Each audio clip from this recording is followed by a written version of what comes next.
Alors, tout d'abord, on va commencer par définir ce que c'est qu'un comportement problème. Donc, un comportement problème, c'est un comportement qu'adopte l'enfant où il va mettre sa propre sécurité en danger ou celle des autres.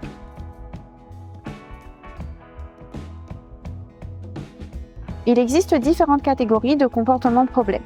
Donc, des comportements auto-agressifs, des comportements hétéro-agressifs envers les autres, des comportements de destruction du matériel, des comportements sociaux inadaptés, donc par exemple le fait d'enlever tous ses vêtements lorsqu'on est accueilli, et des comportements alimentaires inadaptés.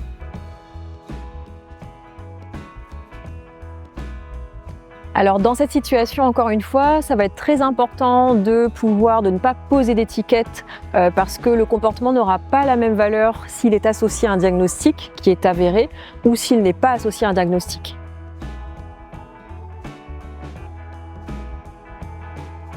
Un comportement a deux fonctions principales. Donc l'enfant voudra soit éviter un événement indésirable ou alors obtenir un événement désirable.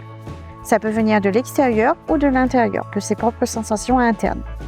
Alors dans le langage commun, on a tendance à parler de caprice. C'est vraiment important que les professionnels aient toujours en tête qu'il s'agit avant tout d'une immaturité cérébrale pour l'enfant.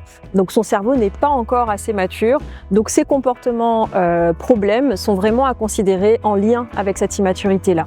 Dans tous les cas, ces comportements problèmes viennent constituer un moyen de communiquer pour l'enfant et viennent surtout témoigner d'une insécurité pour l'enfant, qu'elle soit en lien avec un stimulus interne, comme Priscilla tout à l'heure l'expliquait, ou avec un stimulus externe.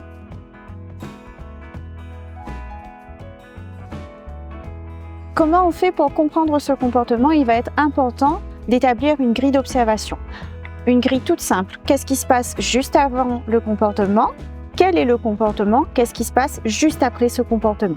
En tant que professionnel, face à ces comportements problèmes, on va bien souvent ressentir de l'épuisement, de l'impuissance, de la peur, de la crainte et du coup ça peut amener du rejet par rapport à l'enfant.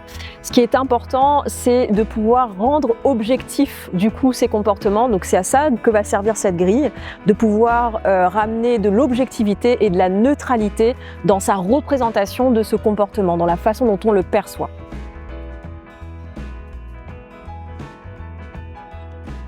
Tout d'abord en vous apportant une sensibilisation ciblée sur la compréhension des comportements problèmes, comment on intervient et pour vous soutenir aussi dans l'élaboration de cette grille d'observation, de l'analyse de cette grille et finalement de ce qu'on mettra en place, donc comment le PRH, la coordinatrice vous accompagnera, comment aménager l'espace, aménager les postures, structurer le temps d'accueil de l'enfant et faire en sorte de diminuer ces comportements problèmes.